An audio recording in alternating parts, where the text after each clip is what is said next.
The anime begins with Lux chasing a cat across rooftop buildings. He fell into a building and landed on a girl in the women's bath. He felt embarrassed and thought he could handle the situation by complimenting how physically blessed she was as a girl. She became disgusted and screamed, calling him a disgusting creep, and threw him in jail. A mysterious girl named Krulsifer approached him. He tried explaining what happened, but she wasn't listening.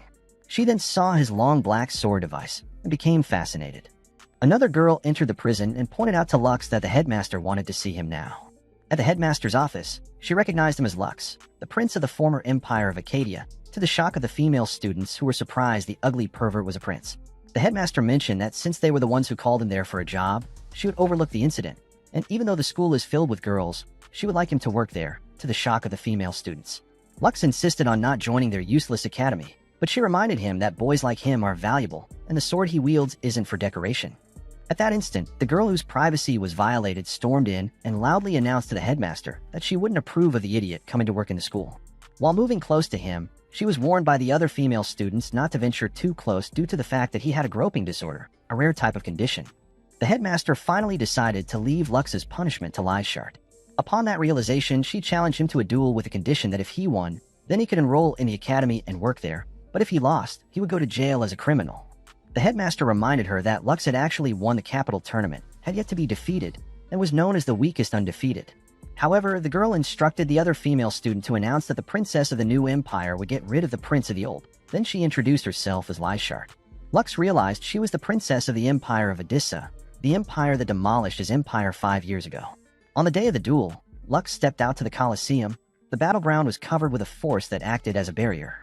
Lyshart engaged him and told him that she would reveal the reason for the challenge if he eventually won, which she doubted. Lux drew his sword device and summoned his wyvern. Lyshart laughed at the sight of his wyvern as she summoned her wyvern, which was a divine drag ride, one that only strong people can handle, to the amazement of Lux. Just then, the battle commenced.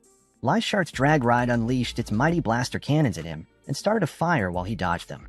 She asked him if he played rough because she liked it rough, and then sent multiple tiny dynamites at him, which he evaded. Undeterred, she fired directly at him and blasted him, damaging his sword. Lux apologized for being a cultured idiot, which made her angrier, and she summoned her mighty blaster cannon. She also reminded him to get rid of his broken wyvern and to use his other sword device, but he refused, so she immediately sent her metal tiny dynamites flying in, which he evaded before charging a heavy, powerful blast, but he dodged it all. At that moment, the princess, now frustrated, grew weary at the fact that she couldn't beat him and imagined the fight being a draw. She wondered if that was the reason they called him the weakest undefeated.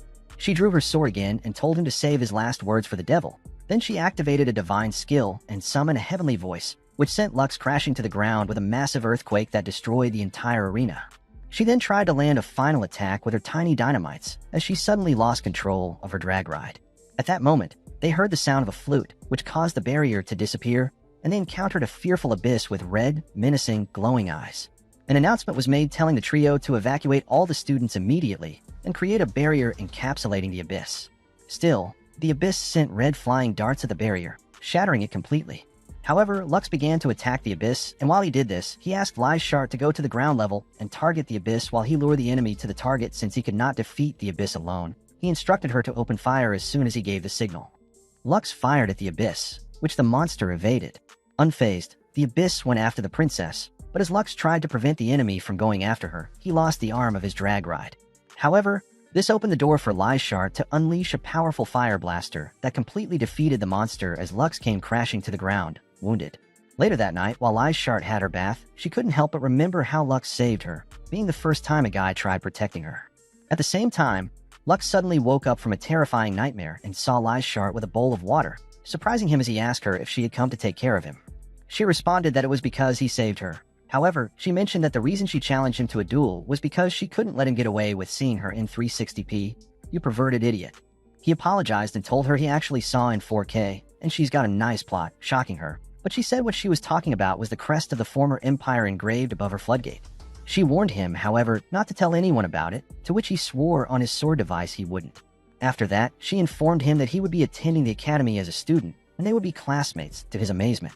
The next day, Lux resumed at the academy. He introduced himself to the class as they wondered why he looked like a completely different specimen. He walked across the class to find his seat and came across a girl with mighty cannons the size of his head and immediately knew the cannon seemed familiar. He realized she was his childhood friend, Filthy, so he decided to sit beside her and ditch the other females with flat chests, making Lyshart seethe with envy. During the school's break time, all the girls fought, asking for hand service, but he told them it was one after the other. Lyshart approached him and requested an exclusive service. She wanted him to be her assistant and caretaker, shocking everyone who wondered why she would like a guy to do that. However, with no more dignity left, she thought to herself that it was no big deal since he had seen her plot before anyway. Filthy stood up with her cannons and warned her to leave Lux alone. Just then, they posed for a plot battle. Lyshart wouldn't budge and tried to bribe Filthy with a donut, knowing she was a useless glutton, but she still didn't stop, telling her to back off. Krulsifer suddenly appeared just in the nick of time to save Lux from the two desperate nutcases.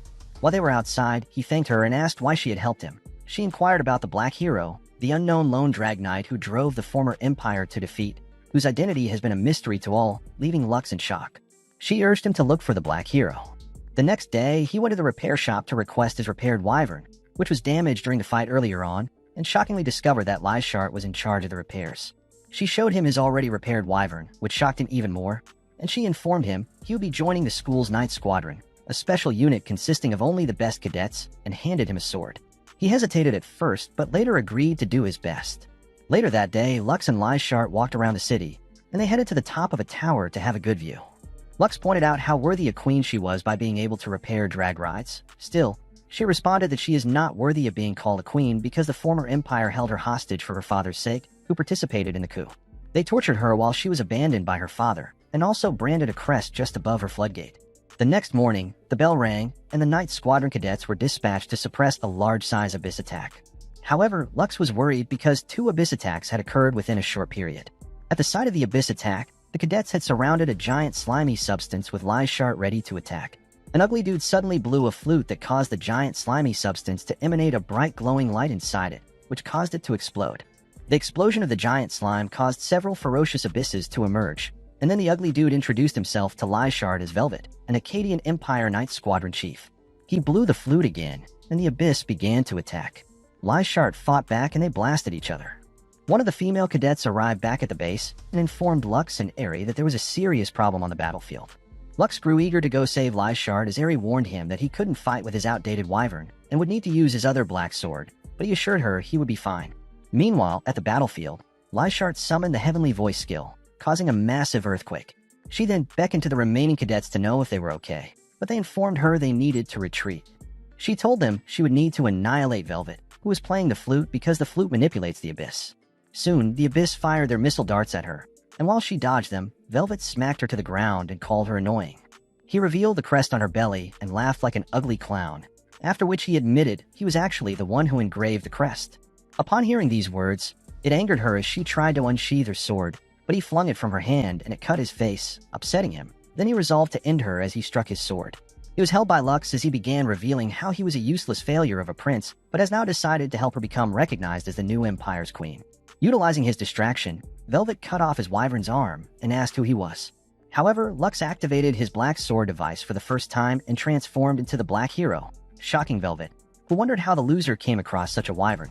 He smacked Velvet around like a useless ball, and then began to reap massive damage to the abyss. At that point, it dawned on Velvet, who recognized him as Lux, the crown prince of Acadia, and wondered why in hell he was fighting against him as they were supposed to fight for the same purpose. Before he could conclude his thought, Lux summoned a reload on fire, dealing the final blow that impaled him.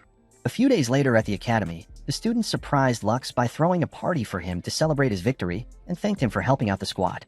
During the party, the headmaster informed him that they decided to hold a competition for him. She showed everyone a red envelope and announced that whoever got the envelope from Lux within an hour would have an exclusive right to use him the way she wanted for 1 week. If the envelope was still in his possession at the end of the game, then he wouldn't have to follow anyone's order. The competition began with a multitude of girls dashing right at him as Lux screamed and hid in a storehouse while they searched for him, but he soon discovered Lyshart was there. She asked him about the Black Hero to distract him. While he answered her, she suddenly restrained him with her drag ride and asked for the envelope. He promised to give it to her if she let him go. She agreed, and just as the drag ride arm dropped him, he quickly ditched her. While hiding in a bush, he bumped into Filthy, who told him someone offered her cake to find him and restrain him. She held his hands firmly, pressing her massive cannons against his back, and promised to give him her cakes if he gave her the envelope. Just then, the envelope fell to the ground, and in an attempt to pick it up, Lux was free. He swiftly got hold of the envelope before her as he would not slobber over her melons like a hormonal teenager, and then ditched her. With 10 minutes left before the competition ended, he entered a room and quickly hid behind a box. At that instant, some girls came in and started removing their plot armor. Our boy finally realized that he was a hopeless, nasty pervert who really needed help for always finding himself in saucy positions. Krulsifer came close with half-exposed plots and saw him hiding behind the boxes. At the moment, he thought of looking at her plots, but he felt it was a complete waste of time as she was totally flat and had no plot to even hold the story. Still, he was worried she might spill. To his surprise, she kept it a secret. A few minutes later, after the other girls had left, she told him he didn't have to hide anymore as the time for the competition had passed. She asked if the envelope was intact, and he gave it to her, but he soon realized that she had deceived him by manipulating the time and telling him the time was over just to get the envelope from him. She revealed that she had him for a week to do her every bidding, and starting now, she would want him to be her boyfriend for a week. The following morning while they had breakfast, Krulsifer pointed out Lux's duties as her boyfriend for the week. She spoke about the reason she came to the new empire, that it was because her family wanted her to find a noble suitor to get married to for political reasons, as all royalties do, and a butler from her family would be coming in a few days to check the status of her engagement and announce it, so she wanted him to pretend as her plot partner. However, Lux told her he wouldn't want to associate with an ugly. Still, she threatened him that if he didn't follow through, then everyone would know of his earlier peeping incident with the girls. The next day, Krulsifer took him to a clothing store to get some expensive wear, as he'd always been known to dress like a homeless rookie with zero fashion sense. That evening, while they searched for a restaurant to eat, they were attacked by some morons who fired at them as Lux saved her. Krulsifer instructed Lux to handle the two morons in front of them, giving her an opportunity to summon her drag ride. Lux sliced one like cabbage and pushed the other to the ground as Krulsifer summoned her Fafnir wyvern. At that moment, the drag knights levitating on top of the building fired at Lux, but were shielded by Krulsifer's wyvern. The drag knights decided to attack her instead, but she activated Wise Blood and predicted their future moves, defeating them in one shot each. Filthy appeared, and Lux wondered what their ugly faces were doing there. One of the two attackers from earlier quickly took to his heels and tried to escape but was strangled into slumber like a useless fly by Aldalise, who suddenly appeared. Krulsifer revealed she was the family butler. Later that night while they had dinner, she mentioned to Aldalise that Lux was her classmate and boyfriend. Just then, a random dude named Balzaride of the Four Great Nobles suddenly appeared and called Krulsifer his future wife. Aldalise confirmed it and told her the marriage plans had been concluded. However, Krulsifer informed his worthless ass that she was already seeing the guy. So Balzaride challenged Lux to a drag knight duel to decide the ultimate alpha male. But Krulsifer suggested they pair it up instead. She and Lux team up against him and Aldalise, which was settled and the duel fixed for 3 days. Before long, Balzaride held a conversation with a mysterious man in his chambers who informed him that the key needed to access the depths of the ruins was already in his hands, referring to Krulsifer, as Balzaride laughed like a deranged clown. In a castle far away, the four great nobles were summoned for an urgent meeting regarding Ragnarok. A powerful abyss awakened with powers concealed in the ruins. They all suggested they have to prepare for that occurrence, as the new empire isn't yet strong enough to face a Ragnarok. One of the four nobles suggested they keep investigating the ruins in order to suppress Ragnarok, and would like his son Balzaride to lead the investigation of the ruins. At the same time at the academy, the headmaster gathered the 9th Squadron cadets and informed them of the need to investigate the ruins. She revealed the acquired horn-shaped flute and pointed out that this might be the key to entering the deepest parts of the ruins as she handed it over to Lux to be in charge. Lux cited Krulsifer and wondered why she was attending the meeting even though transfer students were prohibited. He went after her, but she informed him she would be joining the investigation team. The next day, just as the cadets prepared to set out for their investigation of the ruins, the instructor informed them that Balzaride would be participating, shocking everyone as the arrogant face stepped in and introduced himself. Lyshart demanded to know why he was joining them in investigating the ruins. Balzaride told her she should have trained her ugly face instead of her combat skills. He assured her he was there to protect his future wife, Krulsifer, and he was also the head of the investigation unit. Just as they got to the ruins, Krulsifer immediately moved towards it, leaving the others behind. Suddenly, a powerful monstrous abyss called Diablos appeared. It immediately lunged towards one cadets, but Lux quickly intercepted and collided with it. The collision almost crushed his Wyvern Drag Knight, but Lyshart fired her laser cannon at the abyss to save him. They fired their weapons at it, but the abyss shrugged off all the attacks at ultra speed. However, Balzaride told them their efforts were as useless as Lux's face and intervened with a powerful laser blast. Krulsifer soon appeared and immediately charged towards the abyss as she summoned Wise Blood, but the abyss evaded it, leaving her in shock. Shortly after, the blast of their weapons collided as the abyss's fiery blast overpowered her black and nearly burned her to a crisp with flames powerful enough to roast even the devil, but she was saved just in time by Lux. The abyss continued to dodge all the myriad attacks they unleashed at it with ultra speed. Balzaride suddenly summoned an axe and made a direct hit, causing Diablos to self-destruct while emitting a very bright light. The cadets managed to protect themselves from the blinding light by summoning a barrier. At that moment, Krulsifer's Fafnir suddenly lost control as the ruins glowed. Upon seeing this, Lux immediately proceeded to protect her, but they both got sucked into the ruins. He suddenly woke up in a strange place and wondered where he was. Krulsifer replied that they were pulled into the ruins after the explosion. She thanked him for saving her, and then suggested they head to the altar at the center to regroup with the rest of the team. While walking, she fell from exhaustion, so Lux offered to support her as they headed to the altar. On getting inside, Krulsifer walked up to the center, while Lux brought out the flute with the intention of blowing it, as he thought it was the key. As Krulsifer approached the entrance, the center suddenly got activated and emitted a bright neon light, shocking Lux. Then he discovered that the flute wasn't the key after all, and that Krulsifer wasn't human but a survivor of the ruins and was the key. Suddenly, a violent earthquake occurred. Lux sprinted to rescue Krulsifer, but they found themselves trapped further inside the ruins with no place of escape. Krulsifer narrated to Lux how her father found her in the ruins and adopted her. Just as they talked and bonded, Lyshart drilled a hole into the ruins bigger than Krulsifer's hole with her drag ride. Later that evening, Krulsifer gave Eri the red envelope as she didn't want Lux to be involved with the mess going on in her life. She faced Balzaride and Aldalise alone as Balzaride inquired about her boyfriend and partner, but she insisted she had to send him back to fight alone. Just then, Balzaride summoned his drag ride as Aldalise readied herself and planned on summoning hers. Balzaride instructed her to sit it out as he drained her of all her cosmic energy, knocking her unconscious. The battle kicked off with an explosive exchange of shots. Balzaride soon realized that Krulsifer's Fafnir could predict his moves and, cunningly, he started draining her powers without her noticing. Krulsifer became frustrated as her attacks mysteriously missed even with her powerful Wise Blood spell. Balzaride made a direct hit and knocked her down with a brutal axe strike. At that moment, Lux hurled his sword at Balzaride, who dodged it, narrowly escaping his ugly face as a pancake. Balzaride recognized the black hero Dragride and called him his son who ran away for years only to reveal his true identity for the sake of a worthless girl. Lux responded and told him she was important to him and threatened to slice his ugly head. Lux summoned Reload on fire, charging at full speed, yet Balzaride's barriers held strong, revealing that he had stolen Krulsifer's Wise Blood, enabling him to read Lux's every move.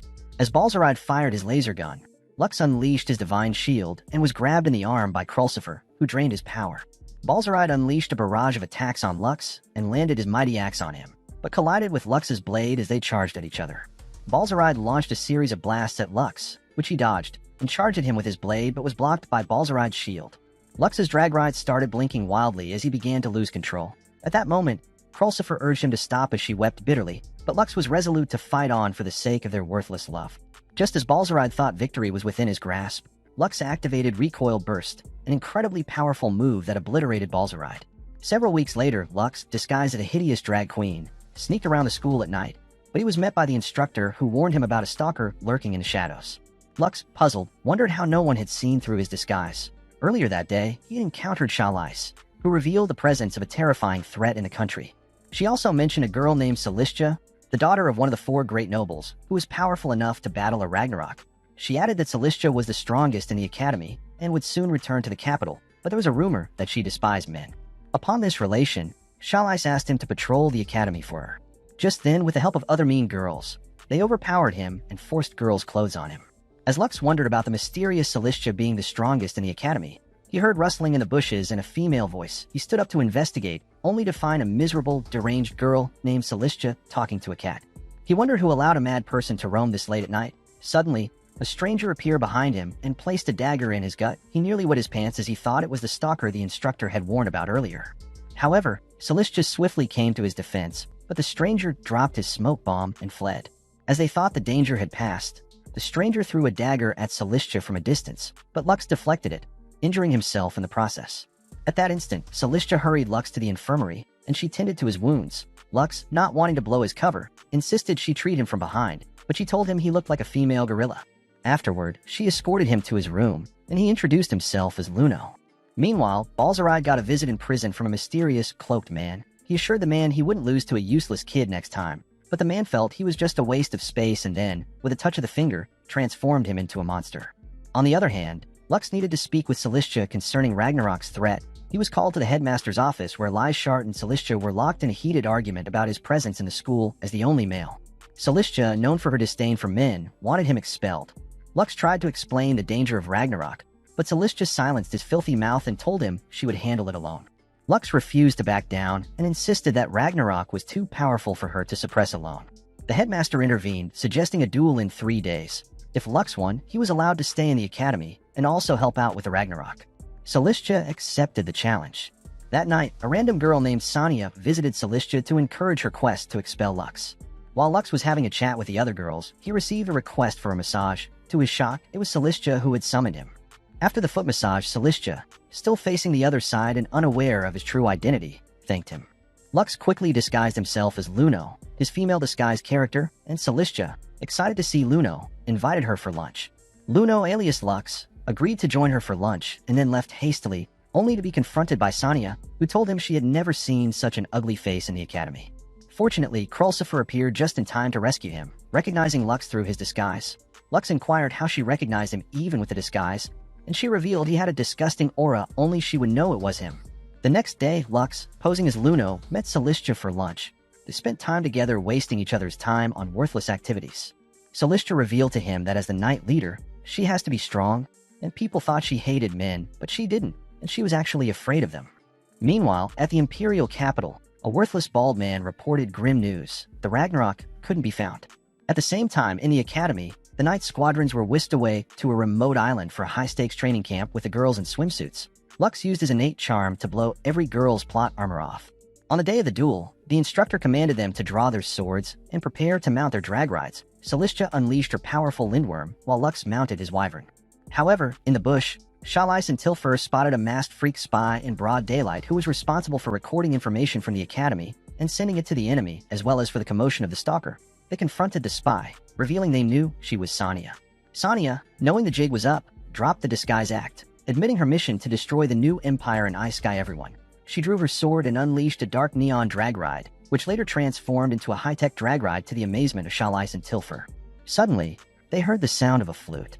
The duel between Lux and Celestia intensified as Celestia unleashed powerful lightning, shaking the ground beneath Lux. She told him to surrender, because his drag ride was losing control, but just then he activated Recoil Burst, surging toward her at full speed.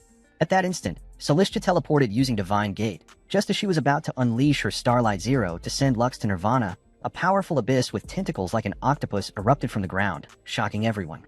Chaos ensued as everyone was asked to evacuate the battleground. Meanwhile, Eri was concerned and wondered where Filthy was, as her massive cannons could come in handy at the moment. Meanwhile, Filthy wandered through the forest and felt exhausted as she encountered her sister, the headmaster. She comforted Filthy, promising to protect her for being taken again. At the battleground, Lux approached Celestia and asked her if she was okay from the impact of the abyss. Lux informed her the abyss was the Ragnarok close to the resurrection.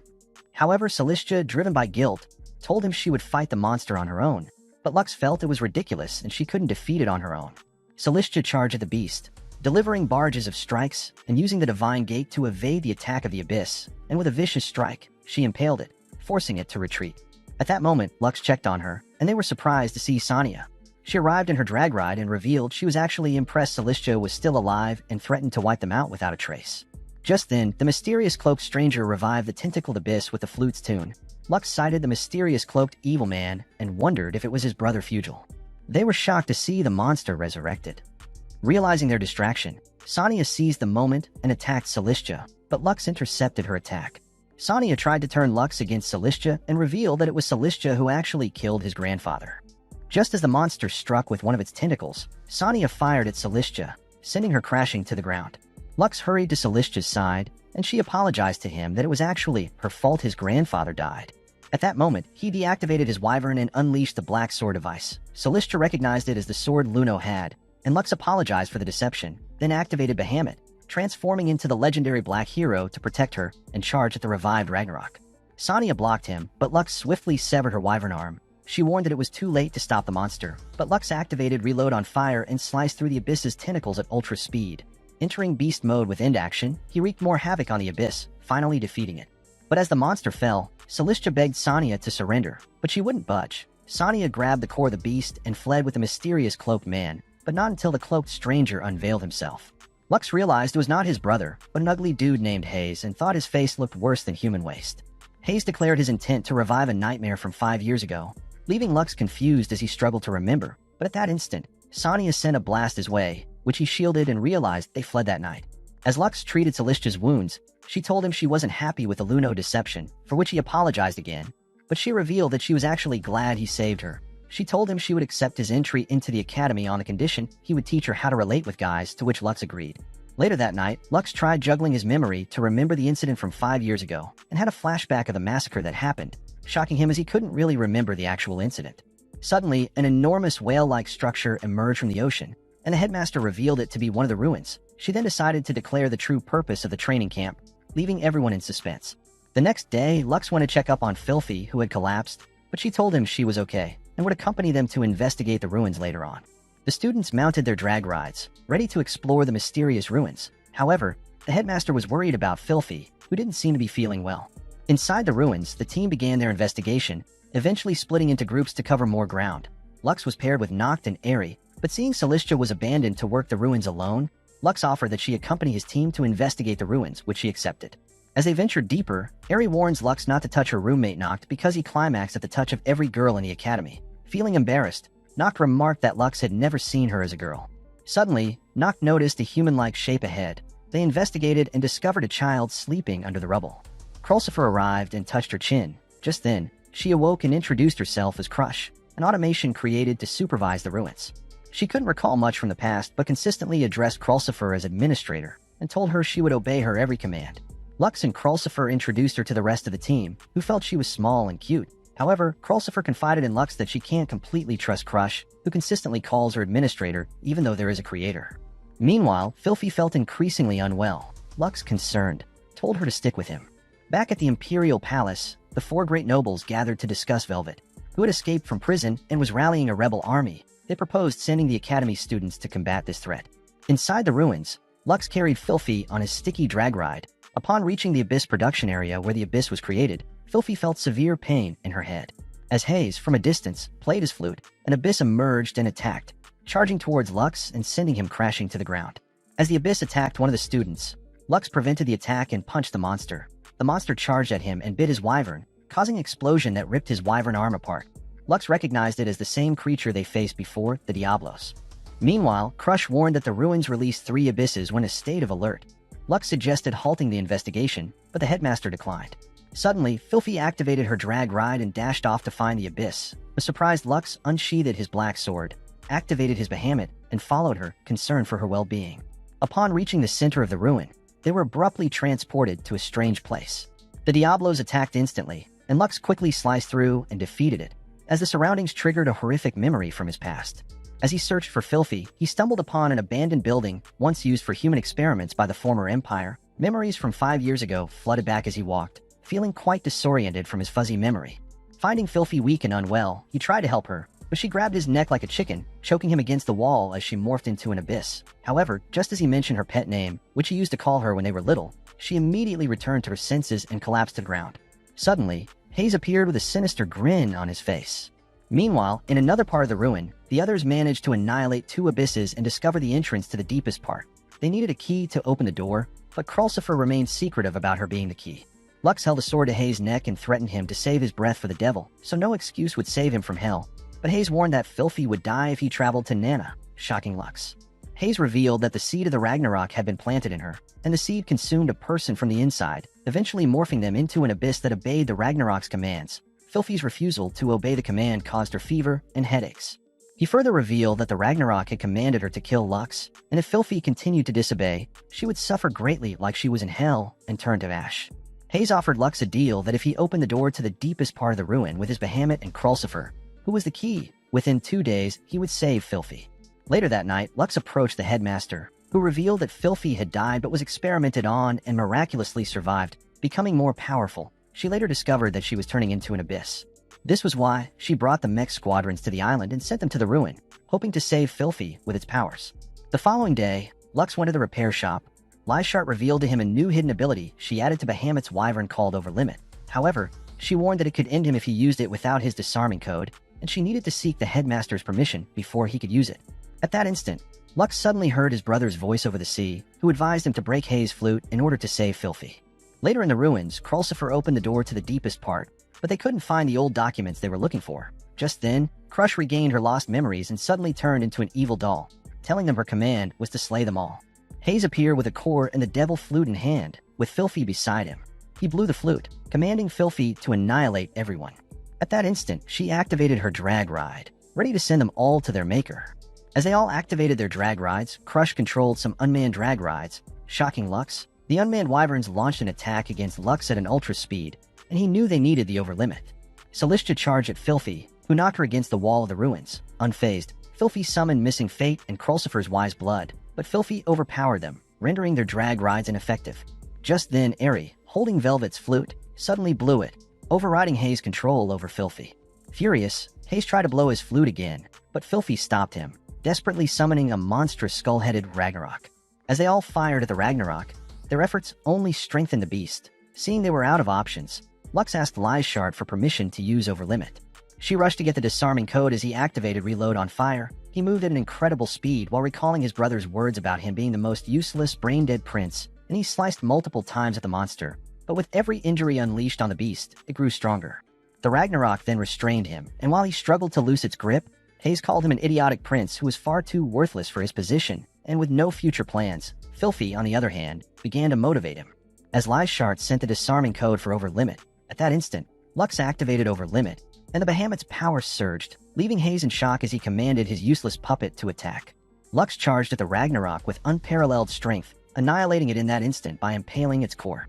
Upon that realization, Crush, shocked and confused, drifted off into a peaceful slumber.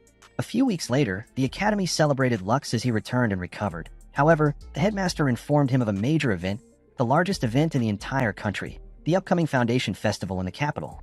That evening, his women argued about who would have him as a date for the event. To settle the dispute, the headmaster then suggested he select 3 girls who worked the hardest at the training camp as his dates. The following day, Lux and Eri walked down the street, and she informed him of the All-Dragon Battle during the festival, a tournament where all the countries gather and battle it out while betting their rights to survey the ruins. However, he, along with the Knight Squadron, was selected to represent the country. Eri also warned him to keep a low profile as the Empire's assassin, Blade, had escaped from prison and had been aiming for him since he destroyed it. And also he was not in the best condition to engage in a fight. Later that day, Lux met up with Celestia as they went on a date. In the evening, he encountered Krulsifer for his second date. Later on, he went for his third date and approached the massive Maloneyed Filthy as she waited for him. At night, he met a jealous Lyshard who was complaining about her not getting picked for the date. However, she requested that he become her knight as she will be addressing the nation as their queen on the last day of the festival and would like to introduce him. The following day, he met his sister at the top of the tower, and they discussed his health condition relating to Bahamut usage. Eri revealed that due to his current state, he can only operate Bahamut for 12 minutes. Suddenly, a girl appeared. Lux, thinking she was the escaped assassin, immediately drew his sword, ready to fight. However, she called him master and introduced herself as Yurika, a former drag knight of the Emperor's family. Lux asked if she came to kill him, but she responded that she actually came to serve him. The situation became awkward when she suggested she came to offer her rice cake to him and started caressing his plot.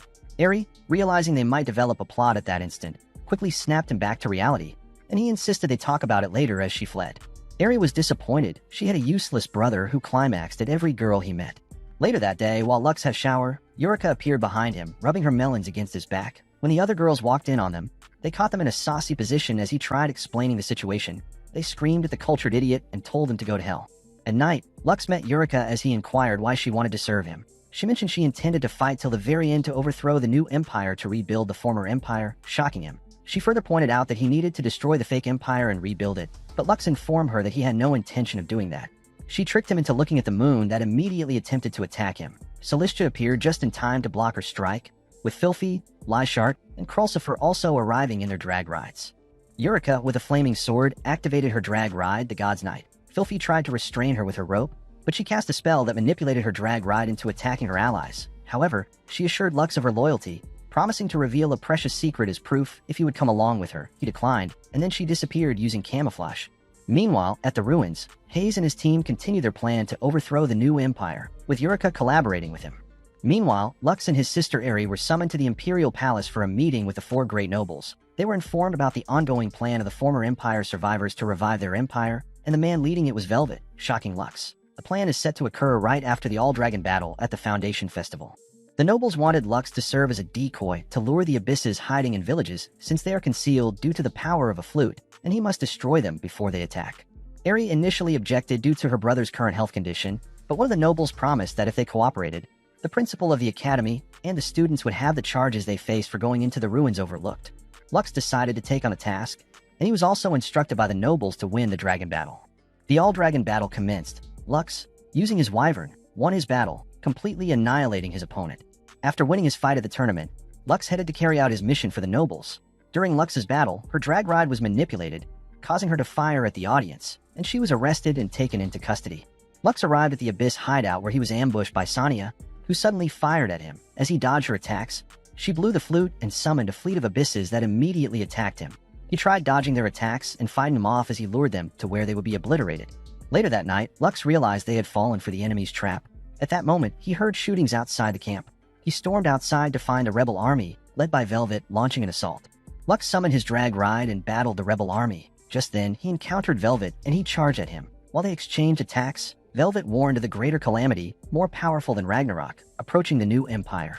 Suddenly, a quaking sound revealed a colossal monster approaching from afar, the giant warrior of the fifth ruin. With no other choice, Lux unsheathed his black sword device. Just then, Lux decided to use the Bahamut's enhanced abilities, mindful of the 12-minute limit. As he clashed blades with Velvet, Lux activated Howling Roar, unleashing powerful electricity, but Velvet deflected it and then with precision sliced off Lux's wyvern arm, dropping it to the ground. But he became surprised when he saw Lux unscathed and wondered how there were two Bahamuts. Lux explained that the other was a decoy wyvern wearing Bahamut armor, a plan he devised with Ares. Council. At that realization, Velvet grew angry and charged at him, but Lux evaded his attack at ultra speed.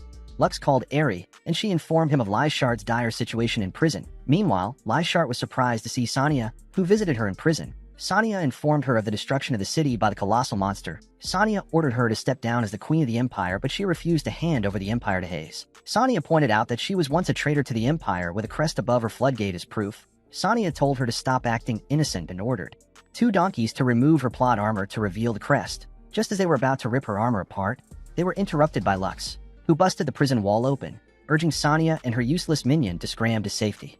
At the same time, the colossal giant warrior threatened to lay waste to the new empire. Krulsifer and Filthy attacked the monster, but their efforts were useless. The monster continued his advance to the empire until Lyshard intervened with her heavenly voice divine skill. Lux joined her to combine his reload on fire with her heavenly voice, and together they unleashed a devastating combined assault, causing an explosive onslaught that momentarily stopped the giant warrior. Filthy restrained the monster with her rope. Krulsifer summoned freezing cannons and froze the limbs of the beast, restraining it momentarily. The winged abysses continued ravaging the city, and Lux ordered Filthy and Krulsifer to deal with them while he and Lyshard went for the giant monster. At that instant, Hayes, using the power of his drag ride, unleashed a devastating strike that divided the city asunder. Meanwhile, Filthy and Krulsifer battled the rebel army. Sania was ambushed by Celestia, who told her she thought she knew her, but she was wrong, and because of that, the devil would know her better in hell. Meanwhile, Lyshard attacked Hayes to stop his further damage to the city, and he sent her flying with a strike. Amidst the chaos, Lux entered the mysterious fifth ruin and Eureka intercepted him. But as Lux informed her he was trying to save her, they clashed their weapons as she mentioned she was fighting for her brother. Just as she manipulated his wyvern, she had a flashback of her brother. Utilizing her distraction, Lux delivered with precision a powerful strike that sent her crashing to the ground. Meanwhile, Crush prepared for the ruin's catastrophic activation, and Hayes launched a powerful strike that almost ended Lyshard, but she was saved by Lux. Crush informed Hayes that the capital would be destroyed in 30 seconds. With a 10-second countdown, Eureka destroyed the core and disarmed it just moments before the new empire's destruction, putting Crush into a deep slumber as usual. Enraged and betrayed, Hayes resolved to destroy the empire single-handedly, but Lyshard attacked him. As they clashed their blades, he landed a powerful strike and sent her flying, and just then Lux invoked Reload on fire to deliver a decisive blow that ended Hayes' threat for good. Amidst the celebration of the festival's final day, Lyshard rendered her speech as the queen and proclaimed Lux as her trusted knight. However, her speech began to drag, and the people cheered so it could end. Later on, Lux shared a moment with Lyshard as he sighted his brother in the distance. He wielded his sword, but Fugel fled. He got to serve his country and academy faithfully alongside his comrades. The girls approached him, and Eureka pledged her loyalty to him.